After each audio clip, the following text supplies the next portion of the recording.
Bueno, tengo el gusto de presentar a nuestro siguiente invitado, que estamos muy contentos de tenerlo aquí. Se llama el químico Luis Manuel Guerra Garduño, popularmente conocido como el Químico Guerra.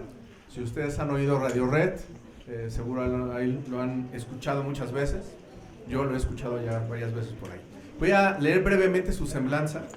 Luis Manuel Guerra es químico por la UNAM con especialidad en residuos peligrosos en Berlín, fundador y presidente durante 23 años del Instituto Autónomo de Investigaciones Ecológicas INAINE. Realizó las primeras mediciones independientes de calidad del aire en la Ciudad de México y creó el primer programa voluntario de restricción al uso del automóvil llamado Un Día Sin Auto en 1988. Es miembro fundador del Leadership Development Program de la Fundación Rockefeller. Ha publicado varios libros, por ejemplo en el 88 Agua y Energía, en el 89 Agua e Hidrología en la Cuenca del Valle de México, en el 95 El aire nuestro de cada día, en el 2002 Un aeropuerto para la Ciudad de México, en el 2004 Rescate del Golfo de México y en el 2008 una novela ambiental que se llama El Plan Quetzal. Condujo el primer programa radiofónico de medio ambiente en México de 1985 a 1995. Actualmente conduce el programa científico de Radio Red con Julieta Fierro, Ciencia 3x7, y el programa de medio ambiente de mayor permanencia en la radio, Zona Verde, de 1995 a la fecha. Participa de lunes a sábado en las transmisiones... Perdón.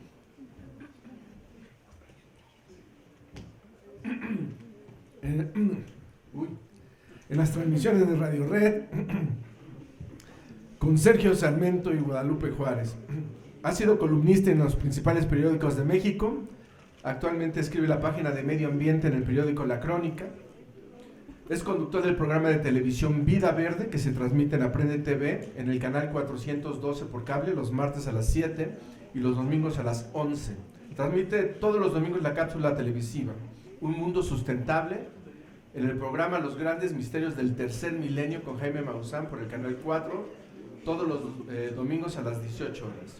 Realiza un comentario sobre asuntos ambientales los martes a las 21:30 en el noticiero de Canal 40.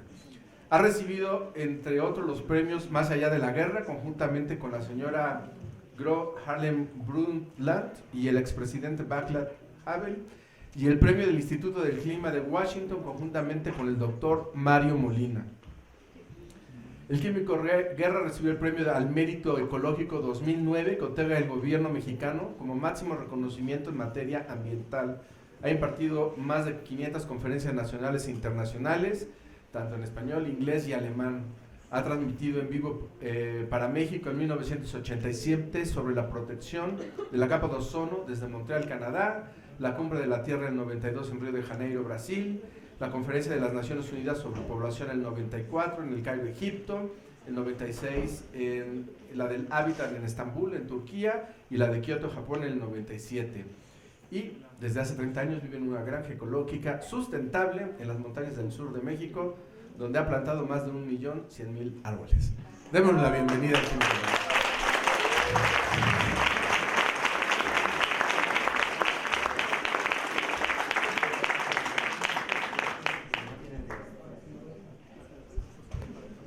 Me da muchísimo gusto estar con ustedes en esta fecha que es importante, ¿no? Y así como decía el doctor Painberg, ustedes tienen el enorme privilegio, como lo tuve yo, de pues podernos formar después de la adolescencia, ¿no? En este país no hay tantos que pueden hacer, tenemos que estar agradecidos de eso, ¿no? Y es una responsabilidad que tenemos. Pero les voy a hablar de algo interesante y lo quiero hacer de una forma así breve, también para que haya después más pues, plática entre nosotros, sobre algo que está sucediendo, pero que a lo mejor no lo visualizamos por estar muy metidos en nuestra vida diaria, ustedes en sacar adelante la carrera, los exámenes, yo en ver qué voy a hacer con mis nietos, pero no vemos a veces la gran película en la que estamos. Y así como hablaba el doctor Painberg, que es una verdadera delicia siempre escucharlo, y un orgullo, varias veces comentó él la participación de mexicanos en la constitución de esta concepción del universo. O sea, México es un referente en ese tema y eso nos debe llenar de orgullo, y para ustedes debe ser un aliciente para que traten también en su vida profesional de ser los mejores, y los mexicanos podemos ser los mejores, ¿no? Estamos ahorita en un país que se está definiendo a sí mismo.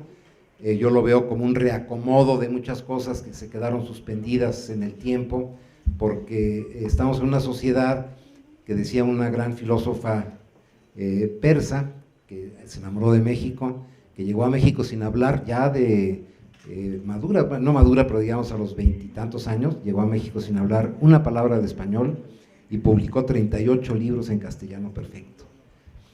Y ella nos analizó mucho, se llamaba Ikramantaki, y decía que los mexicanos somos muy teórico-estéticos, a diferencia de otras sedes que son más práctico-éticas. ¿Qué significa esto?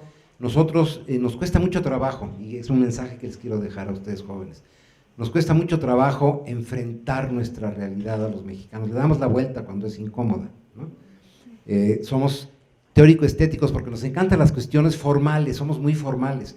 En la presentación, con todo el gusto del mundo y además con todo el agradecimiento de que me hayan invitado, volví a constatar, ¿no?, en el presidium, en la presentación de lo que fue el programa de hoy, bueno, aplaudimos como 8 veces seguidas, ¿no?, con los mismos nombres, ¿no? Nos gusta mucho eso, ¿no? Y le damos la bienvenida, casi hasta el que estaba hasta atrás del salón, ¿no? Pero para cada uno aplaudimos, cuando todavía no se ha dicho nada, ni se ha hecho nada, ¿no?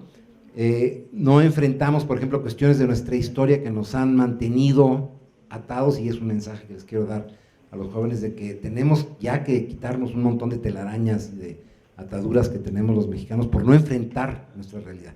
Les voy a dar 3 cosas que a lo mejor los conmociona un poco, que las puedo sustentar, ¿no? Una pregunta respecto a cómo vemos nuestra historia, cómo la asimilamos, ¿no?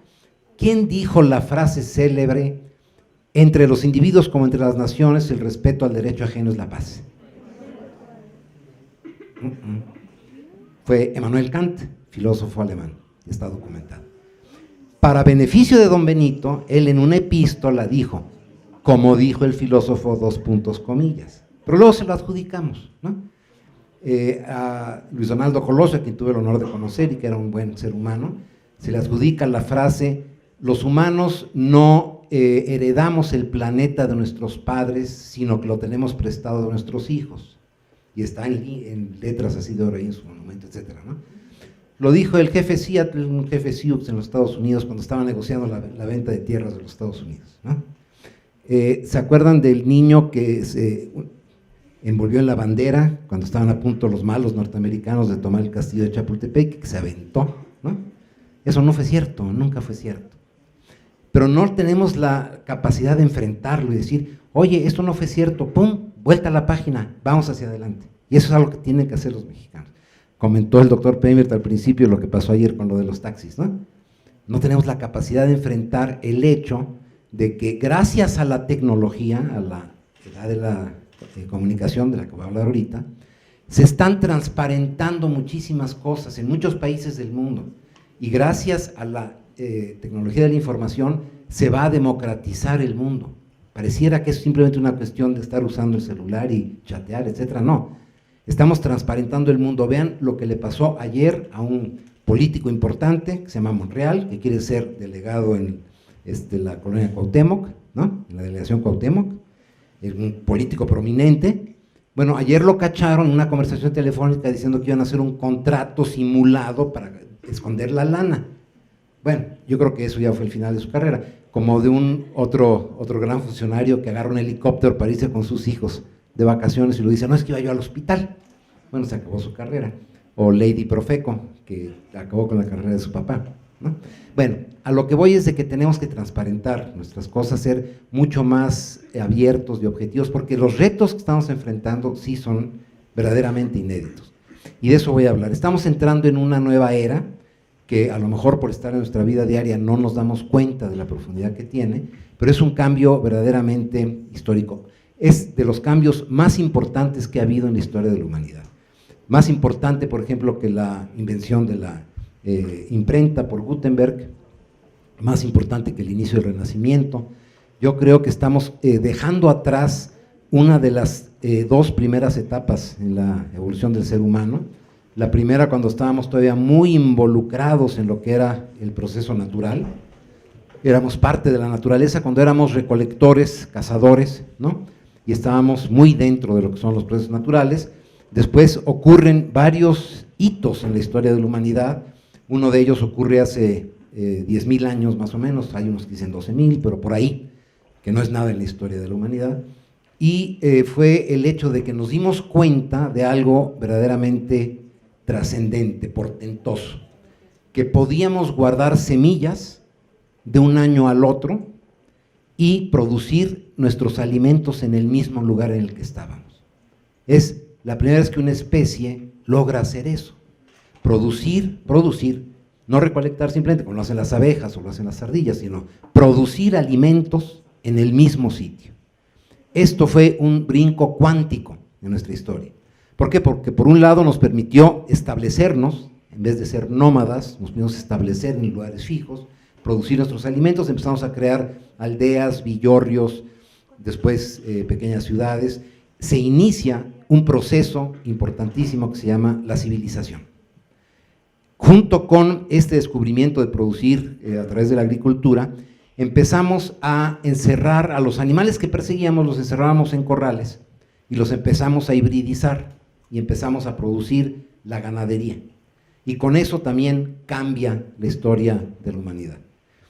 Bueno, llevamos 10.000 años en este experimento civilizatorio, hemos avanzado muchísimo, yo soy de los que están convencidos de que estamos en la mejor etapa de la historia de la humanidad. Debido, por un lado, a la cuestión de la información ahora accesible a todo el mundo, tenemos mayor capacidad analítica, pareciera que estamos en una época terrible. Hay mucho más cáncer, más enfermedades, qué barbaridad, los alimentos están muy contaminados, ¿no? El mar, los océanos están llenos de basura. Pareciera que estamos acercándonos a una cuestión catastrófica. Y yo estoy convencido de que no. Los grados de libertad que cada uno en esta aula magna tiene hoy en día son infinitamente mayores, varias órdenes de magnitud mayores, que los grados de libertad que tenía el hombre más poderoso en el 1620, Carlos V, o que tuvo el hombre más poderoso en el Asia, ¿no? Gengis Khan. Nosotros tenemos hoy en día muchos más grados de libertad que ellos. Estamos entrando, fíjense lo trascendente de esto, y eso está en discusión todavía, pero es una discusión que se está llevando a cabo entre geólogos y biólogos evolutivos, de que estamos entrando en una nueva era geológica para el planeta, el antropoceno.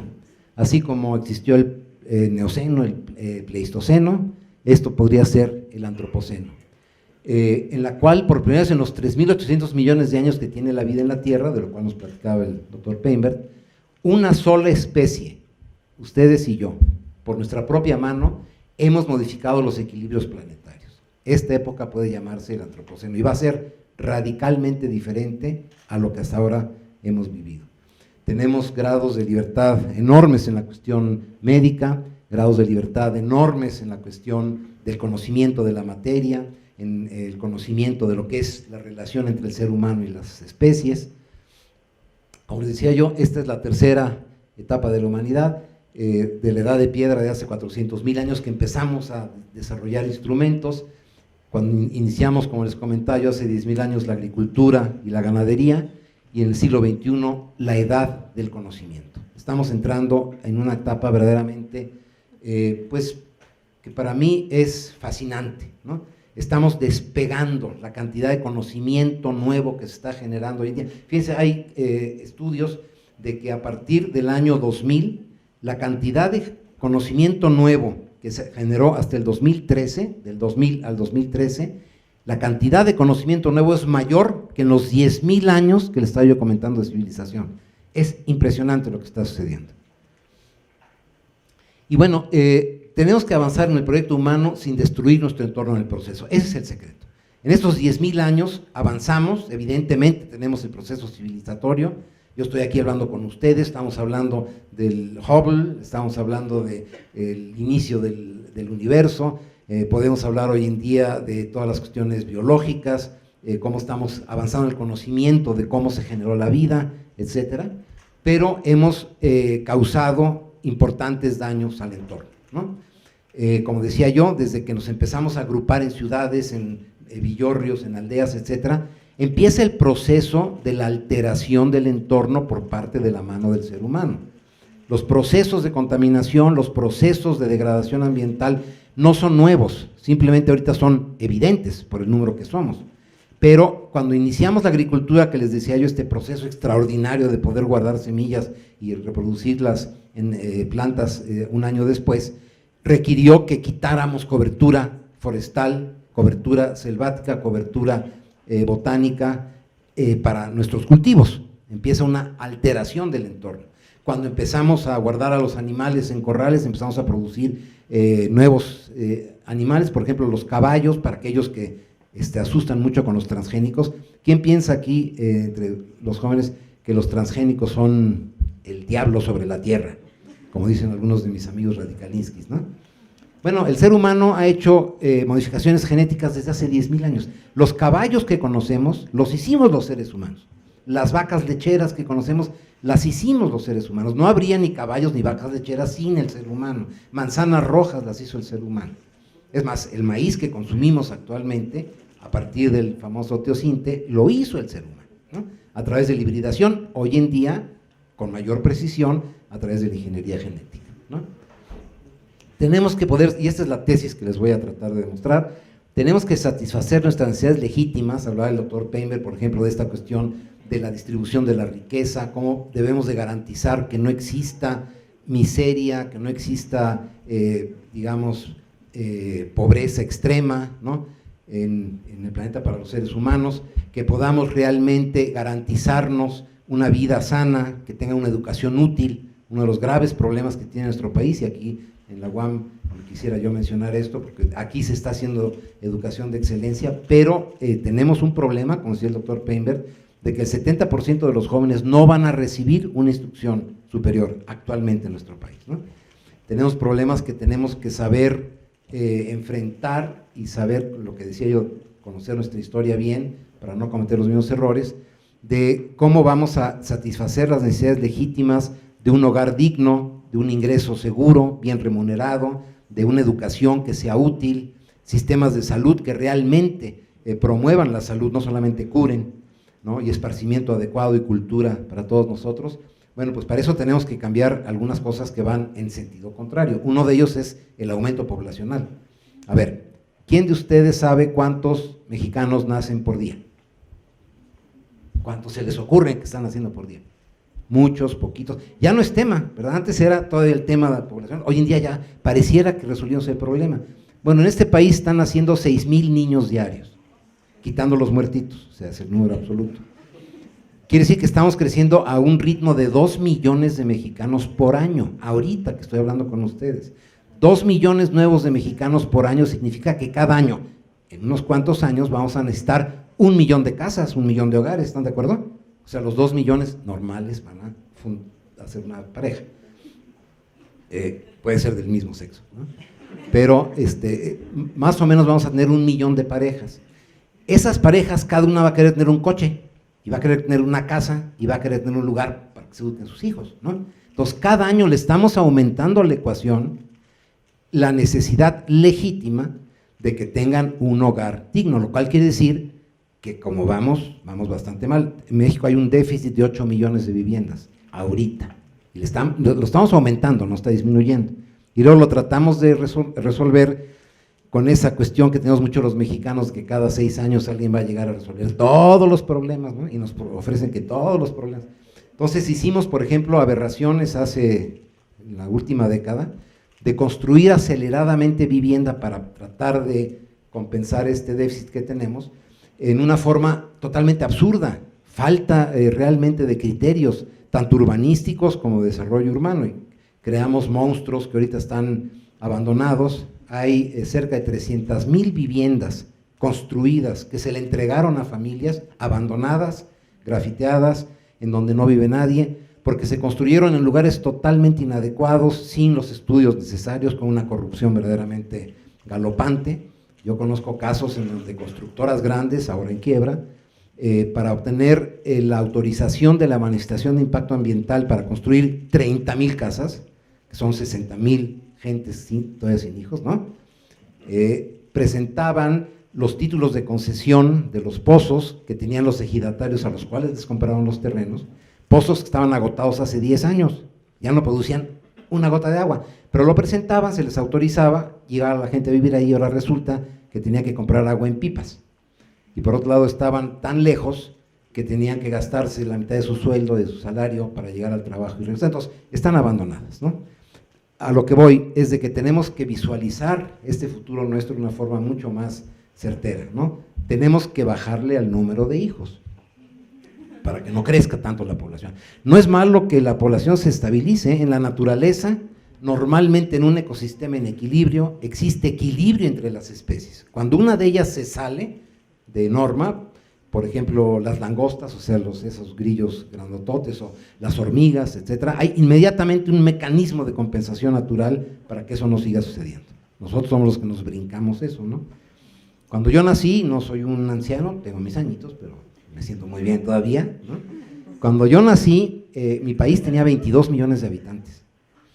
Ahorita digo, en este lapso chiquitito en el que yo he vivido, he visto pasar mi país de 22 millones a 117 millones.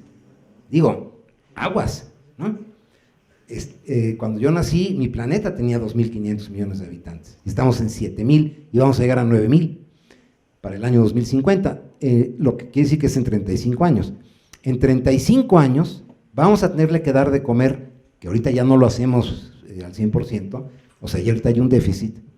Vamos a tenerle que dar de comer a 2.000 millones de nuevos seres humanos con la misma agua y la misma tierra. Ahí es donde interviene la creatividad, el desarrollo tecnológico, la investigación científica, ¿no? Este antropoceno es la edad del conocimiento, y eso es algo que está también transformando radicalmente nuestras vidas. En los últimos 64 años, como les decía yo, la humanidad ha producido 1 por 10 a la novena la cantidad de información que se ha generado en los 10.000 años de civilización. Esto es una curva casi asintótica la que se está presentando. Tenemos graves problemas como el cambio climático que se está generando presente por las actividades antrópicas.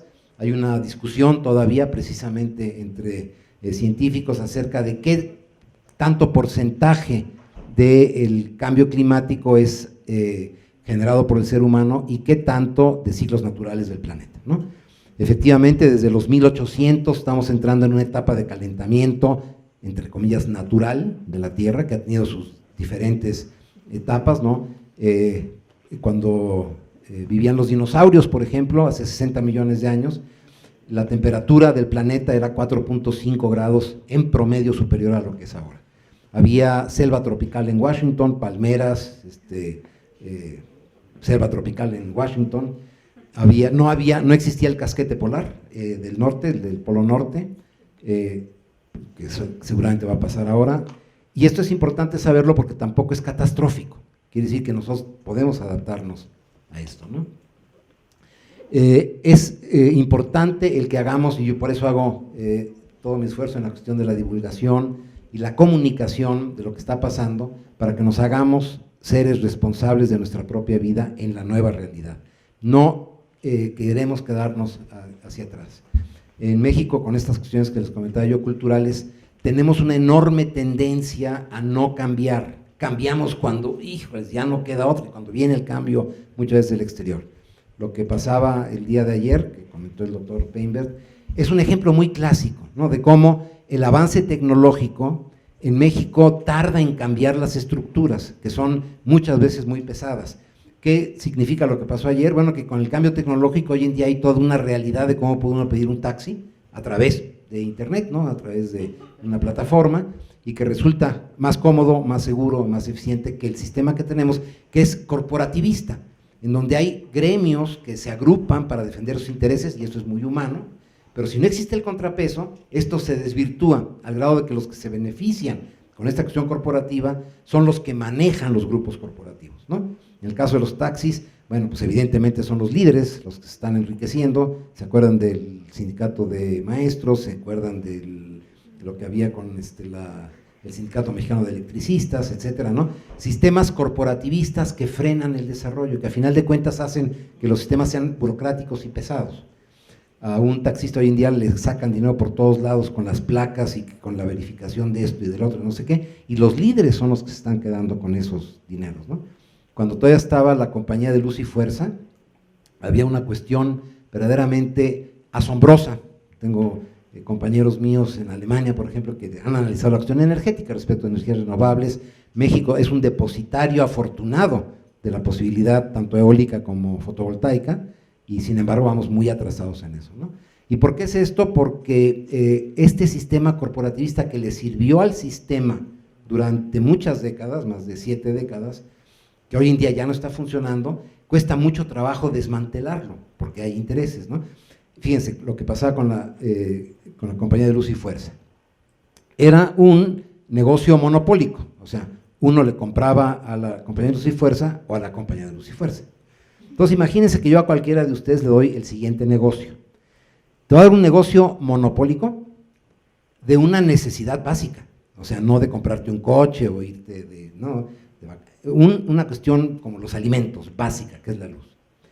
La vas a vender cara, más caro que el promedio internacional. O sea, te doy el monopolio de una cuestión básica y la puedes vender cara. Y la compañía de Luz y Fuerza perdía 65,000 millones de pesos al año. ¿Cómo es posible? Eso es una acrobacia, ¿eh? Te doy un negocio monopólico de algo necesario y lo puedes vender caro. Y cada año llegas a pedir otra vez 65,000 millones de pesos, ¿no? Bueno, sabemos todo por qué era eso. Pero romper eso costó muchísimo trabajo, ¿no? Porque hay gremios que están enclaustrados dentro de esta filosofía corporativista que nos impide realmente despegar fuerte hacia el futuro.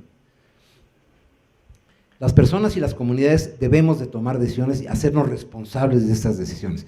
Y lo comento por los procesos ahorita que vienen en México electorales, que son importantes. Hay un gran desánimo, hay una especie de hartazgo en los jóvenes, sobre todo, con el sistema político mexicano que no está funcionando. Pero el no ir a votar, por ejemplo, es precisamente dar marcha atrás y permitirles a los sistemas corporativistas que tienen sus agremiados a que tomen las decisiones por nosotros. Ahí es un mensajito ahí que les dejo, ¿no? Bueno, como les decía yo, el clima de la Tierra ha cambiado en muchas ocasiones, sin embargo, no se había dado un cambio tan drástico y peligroso a la velocidad que se está dando.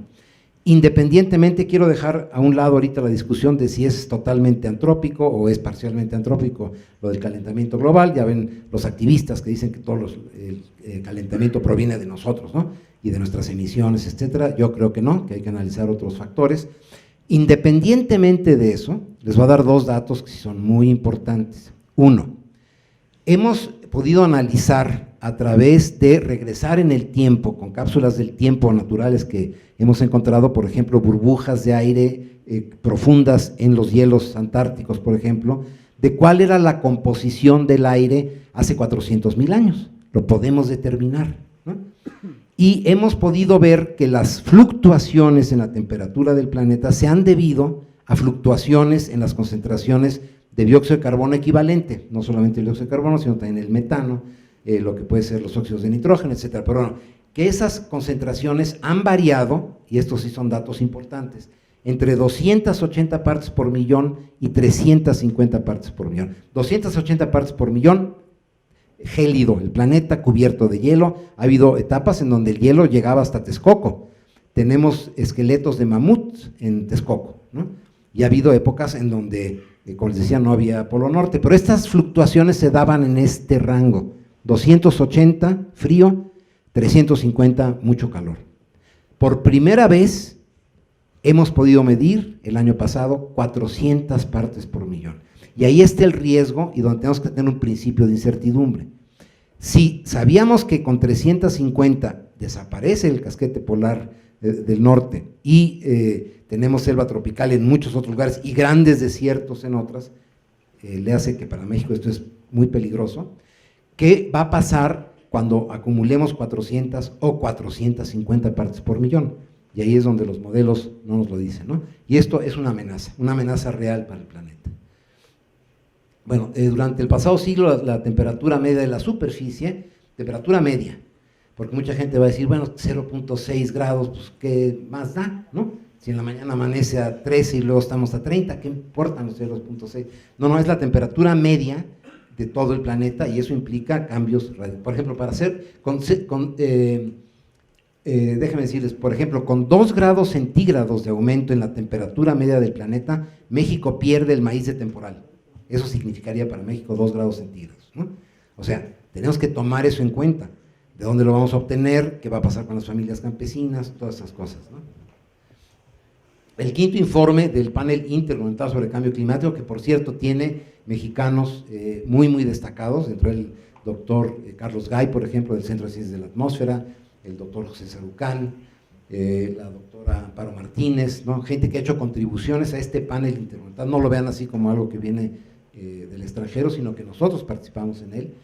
Pronosticó que la media de temperaturas globales de la superficie subiría entre 1.4 y hasta 5.8 grados centígrados para finales de este siglo. 5.8 grados centígrados significa que toda la esquina noroeste de México, estoy hablando del norte de Sinaloa, Sonora, todo lo que es Baja California, norte y sur, lo que sería Coahuila, serían inhabitables, prácticamente inhabitables, con una temperatura promedio 5.8 grados más alta. Aquí está el reporte, ya salió el reporte en español, así que lo pueden bajar muy fácilmente de www.ipcc, International Panel on Climate Change.org, que es de las Naciones Unidas, y ahí está el reporte sintético del cual pueden sacar una información muy útil de lo que realmente está pasando, ¿no? Y hay una nueva forma también en que estamos empezando a enfrentar este problema que se llama la mitigación. La mitigación es cómo vamos a reducir nuestras emisiones a la vez que garantizamos el bienestar de los seres humanos. Aquí hay una gran discusión, ustedes saben que ha habido una gran cantidad de reuniones desde el 92 que estuve yo en Río de Janeiro, que se dio a conocer la elaboración de lo que se llama la Convención Marco sobre Cambio Climático, donde por primera vez se establecen medidas específicas que debemos de tomar los seres humanos para poderle bajar a esta cuestión de las concentraciones de dióxido de carbono. Ha habido desarrollo tecnológico muy interesante, hay cosas verdaderamente novedosas, como puede ser la fertilización del océano con fierro, se puede provocar un crecimiento mucho más acelerado de las algas y del fitoplancton, que son grandes resumideros de dióxido de carbono, controlar así los excesos. El tener sistemas de resumideros hacia el suelo, captando el dióxido de carbono para guardarlo ahí, etcétera, ¿no? Pero esto seguramente va a ir a la saga de los cambios que ya estamos viendo. Ha habido oscilaciones muy importantes en las temperaturas, no solamente es el calentamiento global, sino el cambio climático en general. El día de ayer tuvimos un tornado del cual no se tenía historia en México, ¿no?, que alcanzó la misma velocidad de vientos que el huracán Odile del 15 de septiembre en 6 segundos. En 6 segundos llegó a 200 kilómetros por hora, levantó alrededor de 28 camiones grandes, que afortunadamente iban nada más con el chofer, los levantó. Sí, porque ahí hay una población, digamos, de trabajadores importante, todos los recogen en camiones en la mañana para llevarlos al trabajo. Afortunadamente esto sucedió como 15 minutos antes de que los recogieran, ¿no? Bueno, pero imagínense la fuerza para que un camión de estos cayera en los techos de las casas. Eso fue la fuerza en 6 segundos que se desató, ¿no? Las fluctuaciones de temperatura se están haciendo, el rango se está ampliando, haciendo más extremoso hacia abajo y hacia arriba, y esto tiene consecuencias muy serias, ¿no?, para no solamente los seres humanos, sino todas las criaturas vivas. Estamos viendo modificaciones ya etológicas importantes. Por ejemplo, se acaba de publicar para los holandeses, fue esto así como un shock, porque tienen un pajarito que es emblemático, es el pájaro nacional de Holanda, que eclosionan los huevos siempre en marzo, al mismo tiempo, fíjense qué interesante, eclosionan los huevos al mismo tiempo de que surgen las plagas de los gusanos y de todas las plagas de las hojas de los árboles. Entonces, los bebitos empiezan a comer los gusanos en el momento en que nacen, que ya empiezan a buscar alimento, ¿no? Debido al calentamiento global, están naciendo antes, y nacen antes sin que exista la plaga, y se mueren de hambre. Y entonces, eso sí está, bueno, como esos hay muchos ejemplos, ¿no? Por ejemplo, el aumento en el nivel de los mares para México tiene significancia importante. Si llegan a las temperaturas de 5 grados de aumento en promedio, nosotros perdemos Cancún, perdemos parte de Boca del Río, en Veracruz perdemos Matamoros, perdemos Soto la Marina, Villahermosa, ¿no? Los perdemos, o sea, para efectos prácticos dejan de ser ciudades funcionales.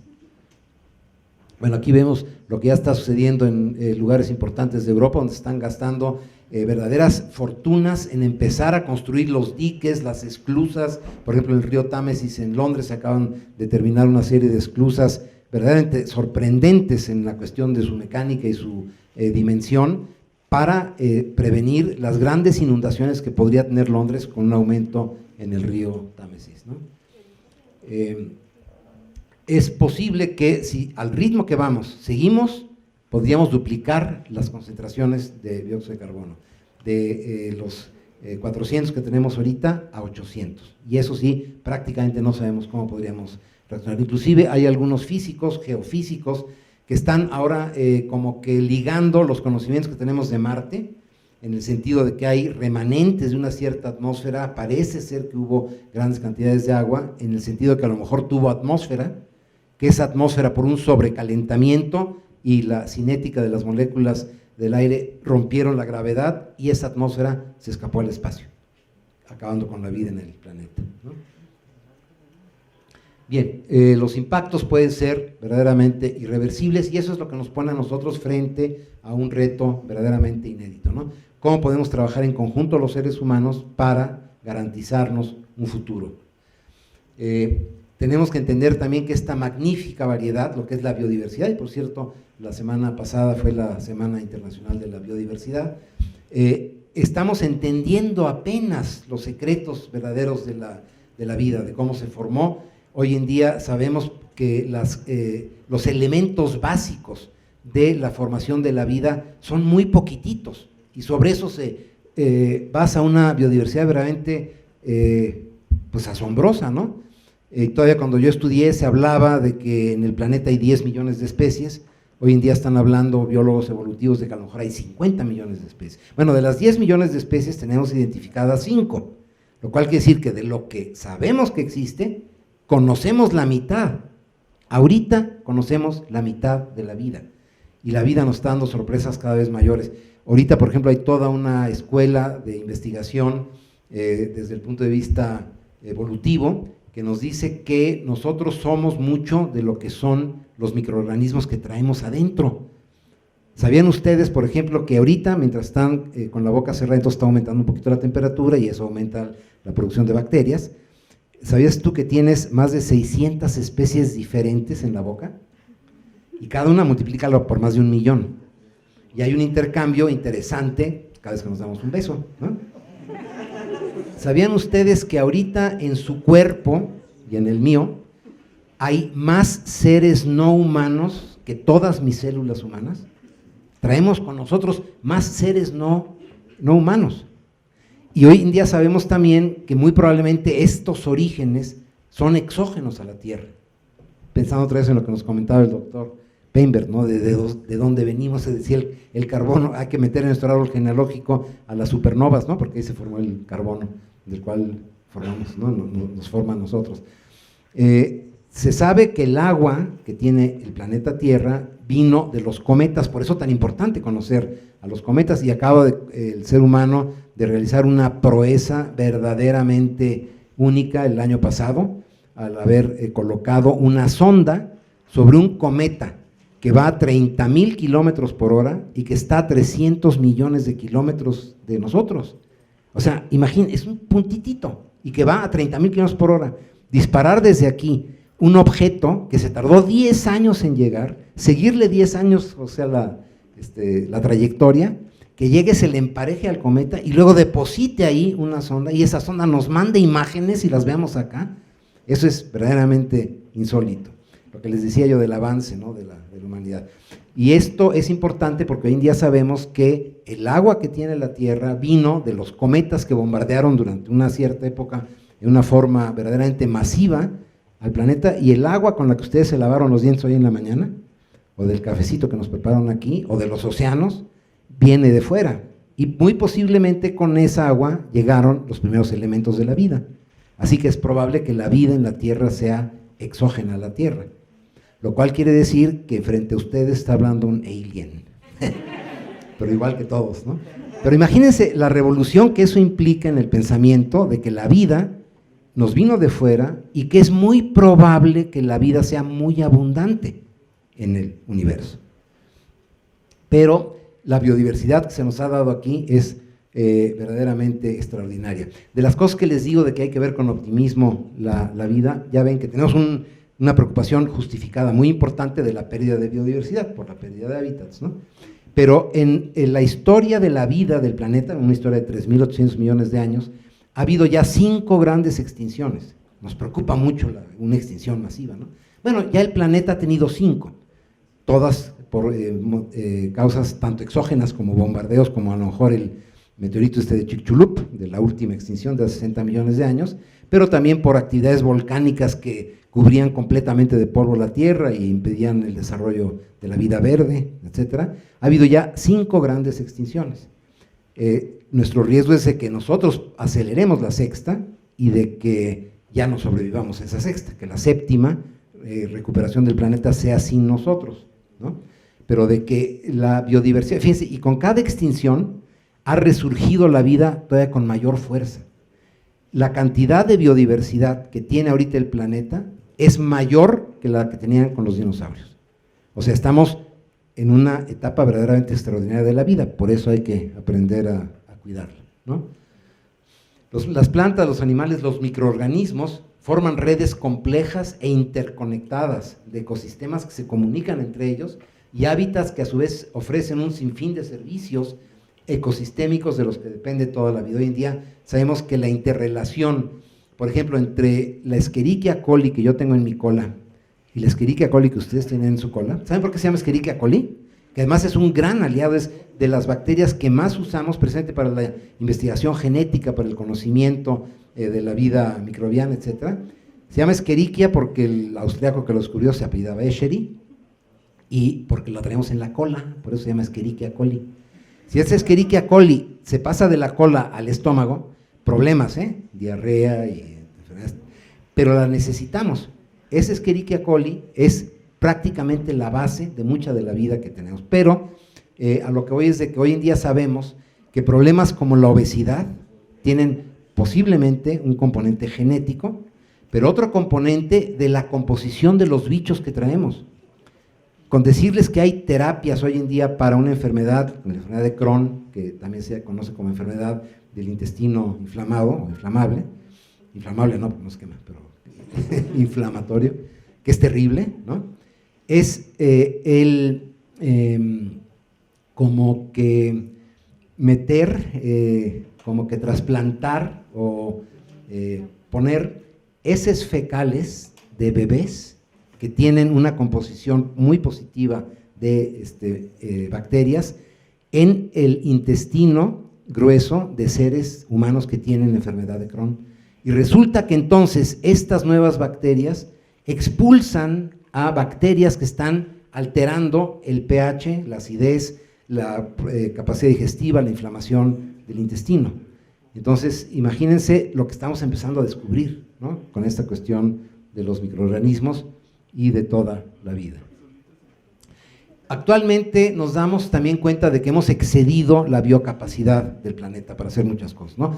O sea, por ejemplo, para limpiar la atmósfera, para poder neutralizar los océanos, etcétera. Le estamos restando al planeta la capacidad de hacerlo por ella misma, lo que puede generar,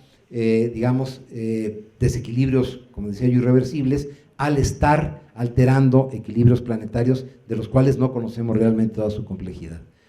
Aquí está lo que sería nuestra huella ecológica global. estaríamos ahorita ya en la parte de aquí, ¿verdad? Con un exceso de el número de planetas que necesitaríamos para poder mantener la biocapacidad del planeta y tener un impacto que sea asimilable por el planeta mismo y que no lo estemos excediendo. Al día de hoy necesitaríamos, si queremos todos un bienestar material, por ejemplo, como las sociedades avanzadas, los noruegos o los finlandeses, etcétera, necesitaríamos ya ahorita 1,5 planetas para poder obtener los recursos para eso. Evidentemente eso va a implicar no solamente la justa distribución de la riqueza, como decíamos, o el que establezcamos mecanismos de compensación, ¿verdad?, para lo que estamos haciendo, sino que también esto va a traer consigo una revolución en el consumo. Los niveles de consumo actual son simplemente insostenibles, no sustentables, ¿no? Estamos consumiendo energía a un ritmo que es verdaderamente absurdo, estamos consumiendo alimentos en los países que lo pueden hacer a un nivel absurdo. En México, del 100% de comida que se prepara comercialmente, o sea que no se prepara en el hogar, en restaurantes, en fondas, en comidas rápidas, etcétera, el 35% se tira. Y esto es simplemente inaceptable, ¿no? Nosotros, que somos el 4º país con mayor diversidad y el 2º en diversidad de ecosistemas del mundo, tenemos el 10% de las especies del planeta y por lo tanto tenemos una responsabilidad como custodios de esta biodiversidad. Hay un informe que es el Planeta Vivo 2010, es el último que publicó WWF, este año 2015 ya viene el siguiente, nos dice que para gestionar sosteniblemente nuestros recursos naturales tenemos que hacer un cambio, digamos, en nuestras estructuras para tener mejores políticas en el sector del consumo y en la sociedad, una mejor elección en la forma que producimos, consumimos y usamos nuestra energía. En ese sentido, el desarrollo que está habiendo en energías renovables, yo creo que es una cuestión asombrosa, positiva, y estamos empezando a tener ya ejemplos exitosos. Alemania, por ejemplo, el motor de Europa, la tercera o 4ª economía del mundo, tomó una decisión muy valiente hace 2 años y medio de salirse completamente de la energía nuclear, que es esa discusión que existe actualmente, ¿no?, que la energía nuclear es limpia, que no produce emisiones de gases de efecto invernadero, etcétera, ¿no? Y sin embargo, pues tiene este rechazo por parte de la sociedad. Yo estoy convencido de que tiene una oportunidad la energía nuclear, de que no debemos de satanizarla como lo estamos haciendo. Hay muchas cuestiones sentimentales en este sentido. Yo les puedo decir, por ejemplo, que en el último accidente importante que hubo, el de Fukushima, no hubo una sola persona muerta y se exageró muy grandemente esta cuestión de que la radioactividad iba a llegar a San Francisco y que los peces, etcétera. No hay tal. El día de ayer estaba yo leyendo un reporte muy, muy interesante, fíjense, acerca de lo siguiente.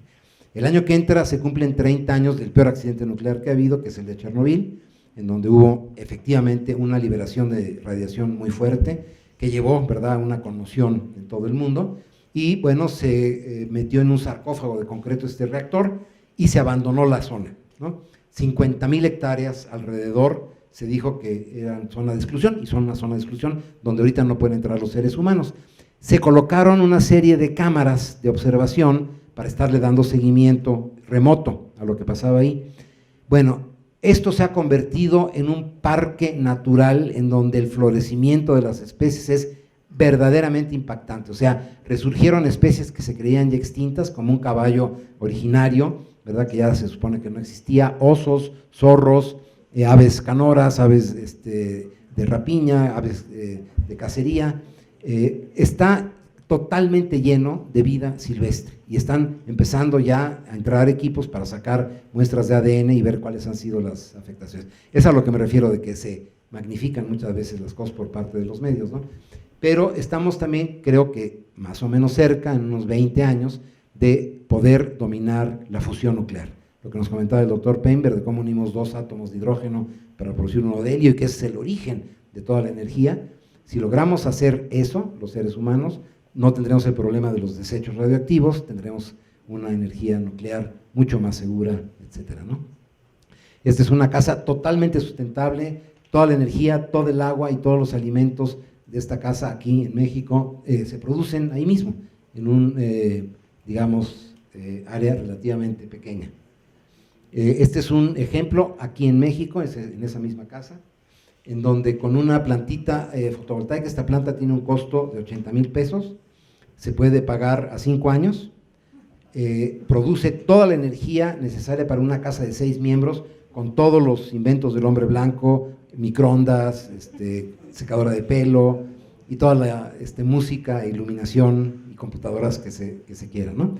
Si una casa, digamos, de 6 miembros paga, no sé, alrededor de, pues vamos a suponer 1,000 pesos mensuales, ¿no? 2,000 pesos bimestrales de luz, en 3 años prácticamente lo tiene pagado, y de ahí en adelante tiene seguridad en la producción de la energía, no tiene apagones y ya no paga energía eléctrica.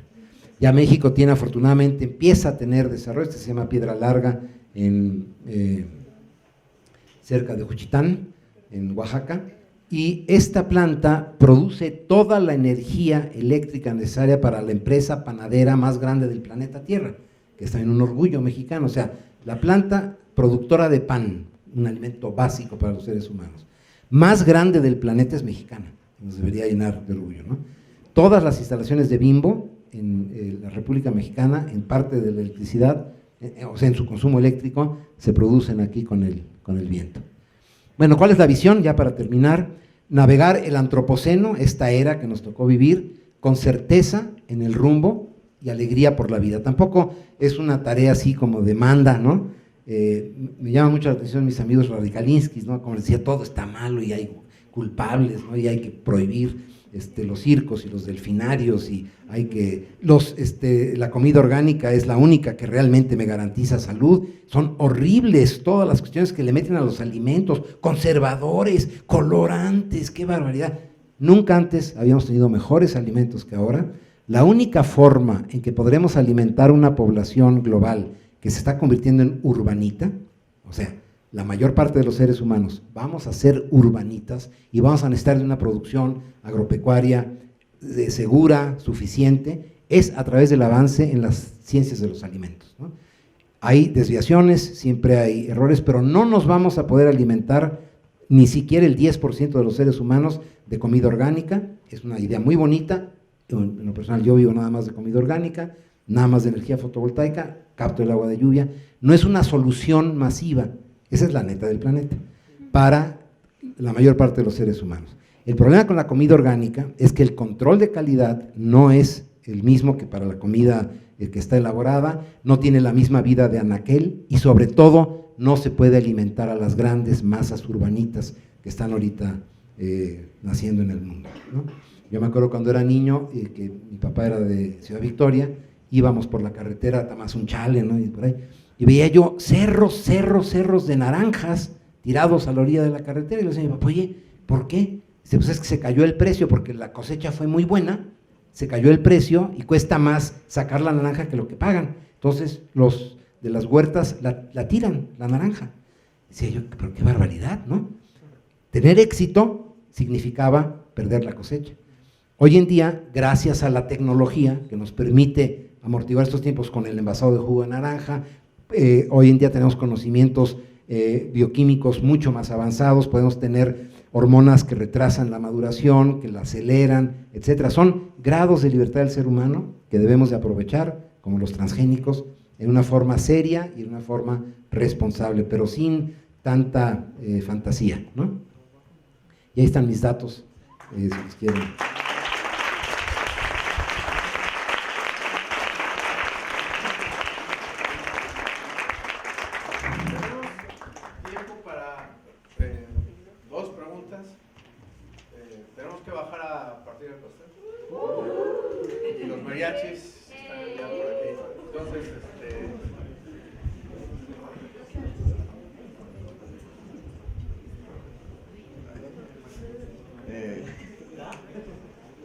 Tengo una pregunta, y bueno, mi pregunta va referente a cuál es el papel no de la ciencia, sino, digamos, los hombres de ciencia, mujeres de ciencia, a nivel de responsabilidad ecológica, porque si bien como estudiante de licenciatura quizá he tenido la oportunidad de oír la razón por la cual mis compañeros están estudiando pues alguna carrera de ciencias biológicas X, y como que a lo mejor no se entran como tan de lleno a una responsabilidad social, una responsabilidad ecológica, sino más como un bien personal. Entonces, ¿cuál sería como una responsabilidad neta que todos deberían de tener a nivel ecológico si se es estudiante de alguna ciencia en específico? Bueno, hay una cuestión básica que se llama la ética personal, ¿no? O sea, por ejemplo, si un investigador sabe que lo contrataron para desarrollar un gas neurotóxico que pueda matar a un mamífero en cuestión de 5 minutos y el propósito es ese, pues tiene toda la libertad de negarse a hacer esa investigación. Pero yo estoy convencido de que la investigación científica es inherente al ser humano. Quisiera usar ese espacio para recordar lo que dijo el doctor Painberg. México tiene problemas importantes en su relación con la ciencia. Actualmente en nuestro país estamos, creo que ya logramos pasar del 0.5%, pero por ahí andamos ahorita. El presidente Peña se comprometió a que al final de su sesión llegamos al 1%. El doctor Painberg habló de Corea del Sur, donde tienen el 6% del Producto Interno Bruto dedicado a la investigación científica, ¿no? En Estados Unidos va por ahí, en Alemania también. Entonces, nosotros tenemos que tener una comunidad científica abierta. La mejor receta para que las cosas se hagan con ética es el acceso libre al conocimiento. ¿Le pasas el micrófono? Bueno, es que yo he escuchado de que supuestamente las tormentas eléctricas regeneran un poco la capa de ozono. A mí me llamó la atención eso y siempre me estaba preguntando que si habría alguna forma de obtener el mismo resultado. Una descarga eléctrica produce toneladas de ozono. Es más, cuando hay tormentas eléctricas que por ahí andaba el diablo, decían antes, ¿no? Era por el olor a ozono. Ozono quiere decir el oloroso, originalmente. Entonces, se relacionaba al diablo, a las brujas con el ozono, ¿no? Efectivamente, una descarga eléctrica en una atmósfera como la nuestra, con 21% de oxígeno y 79% de nitrógeno, produce cantidades importantes de ozono. Este ozono es muy lábil, o sea, no dura mucho tiempo, no logra subir a la estratosfera. Pero quiero comentar que una acción muy exitosa del ser humano fue el protocolo de Montreal, que regula a las sustancias que dañan la capa de ozono, está teniendo éxito, y se está reduciendo el agujero de ozono o los agujeros de ozono sobre la estratosfera.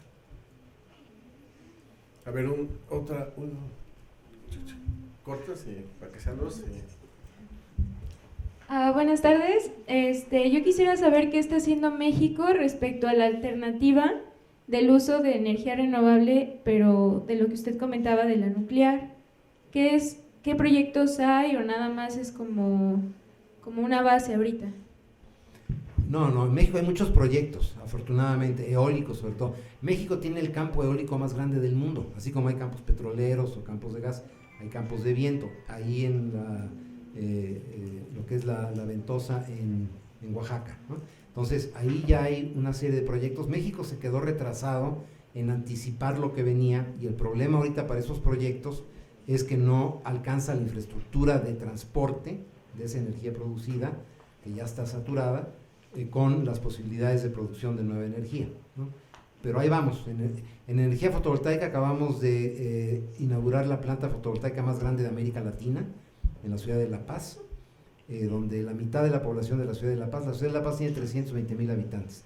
160,000 al día de hoy se están alimentando, sin que lo sepan, de energía fotovoltaica.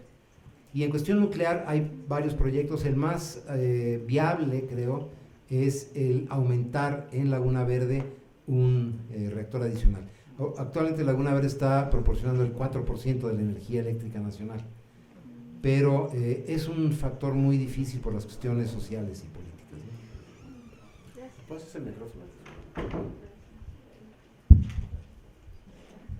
Yo, súper rápido. Escuché que usted tiene una vivienda sustentable. ¿Qué futuro le ve como en este país que eso pueda ser como posible, que haya más viviendas sustentables? por lo mismo de que pues cada vez somos más urbanos, queremos más ciudad. ¿Sí le ve un futuro a las viviendas sustentables? Sí, definitivamente, y hay esfuerzos muy interesantes. Hay inclusive un nuevo instituto que se llama el Instituto de Liderazgo en Sustentabilidad, que está abocado a la edificación sustentable. Ya existen algunos ejemplos en México. Aquí en la Ciudad de México está en la calle de Minerva, cerca de Insurgentes y Río Miscuac, el edificio reconstruido, de un edificio viejo que se reconstruyó, más sustentable de América Latina. O sea, sí hay, todo depende también del avance que tenga la parte normativa. Si se exige, por ejemplo, ya se exige que exista captación de agua de lluvia en las nuevas viviendas, se puede exigir que un porcentaje determinado sea energía fotovoltaica, ya existen estímulos fiscales, por ejemplo, si uno tiene instalados sistemas de captación de agua de lluvia, sistemas fotovoltaicos, etcétera, recibe una reducción en el predial, en el pago del predial, y eso es la inducción que ha logrado que muchos países tengan avance en esto, ¿no? La última, si ya no cumplo mi palabra. Es que, pero... Yo leí que usted ha escrito varios libros, participa en programas de radio y también ha sido columnista en varios periódicos. Desde su perspectiva, ¿qué es lo que está haciendo falta para que la divulgación científica tenga más aportaciones hacia la población, o haya más este vínculo entre población y cultura, población y ciencia, perdón, o ciencia y cultura? ¿Qué son las dificultades que enfrenta la divulgación de la ciencia en México? Bueno, hay dos factores básicos, otros, pero los dos básicos son, uno, la incapacidad de los científicos de salirse de su lenguaje, su campo de investigación y acercarse a la gente, ¿no? Hacer más divulgación de la ciencia. Y la otra, que es todavía más compleja, es que la mentalidad de los dueños de los medios de comunicación, lo tengo que decir, les importa un comino, ni el medio ambiente, ni la sustentabilidad, ni nada. Entonces, cuesta mucho trabajo mantener los espacios para que sea algo continuo, ¿no? Bueno, y un factor adicional es de que hace falta especialización en los comunicadores, porque es más fácil convertir un químico como yo, por ejemplo, en divulgador, que un periodista en divulgador de los problemas ambientales, ¿no? Porque requieren de especialización, requieren de dedicación, de que investiguen, ¿no? En México no hay periodismo de investigación, y mucho, o muy poco, y mucho de lo que es la divulgación de la ciencia tiene que ver con periodismo de investigación, qué es lo que está pasando en el mundo, quién está haciendo qué. Por ejemplo, los periodistas en México tienden a ser muy sentimentales, muy como que activistas, ¿no? Y entonces, por ejemplo, Greenpeace publica algo, inmediatamente lo toman tal cual y lo publican, y puede ser la mentira más grande del mundo, ¿no? Toda la cuestión sensacionalista de los derrames, las explosiones, los tóxicos, ¿no? Que el benzoato de sodio produce cáncer, los transgénicos producen cáncer, ¿no? Y entonces la gente ya dice, es que produce cáncer. Oye, a ver, ¿dónde dice? ¿Cuáles son los artículos arbitrados? El año pasado, no sé si se acuerdan que apareció un artículo acerca de que los transgénicos, efectivamente, el maíz transgénico produce cáncer. De un artículo con los ratones en Holanda, salió publicado. Era mala ciencia, se usó no una raza, sino una variedad de ratones que son especialmente propensos, tienen un cancerógeno, y se les estuvo alimentando con cantidades totalmente absurdas, ¿no? Si yo me tomo, no sé, 30 Coca-Colas al día, pues evidentemente en poco tiempo me va a pasar algo grave, ¿no? Entonces, en México no hay investigación en ese sentido, no se checan las informaciones. Por ejemplo, no hay, estamos ahorita en eso, tratando de hacerlo, bases de datos de científicos por tema, ¿no? Por ejemplo, biotecnología o cuestiones astronómicas o de materiales, nanomateriales, etcétera, donde haya un listado de los expertos en México que están publicando en revistas arbitradas sobre eso, para que el periodista los pueda contactar simplemente por teléfono. Oye, que dice Greenpeace que no, pues no, o sí, ¿no? Entonces son los factores. Para mí el más difícil es de que en los medios no existe la preocupación real por informar a la población sobre esto. Pues yo le quiero agradecer mucho al Químico Guerra su presencia, creo que ha sido excelente su plática. Le queremos hacer entrega de esta constancia.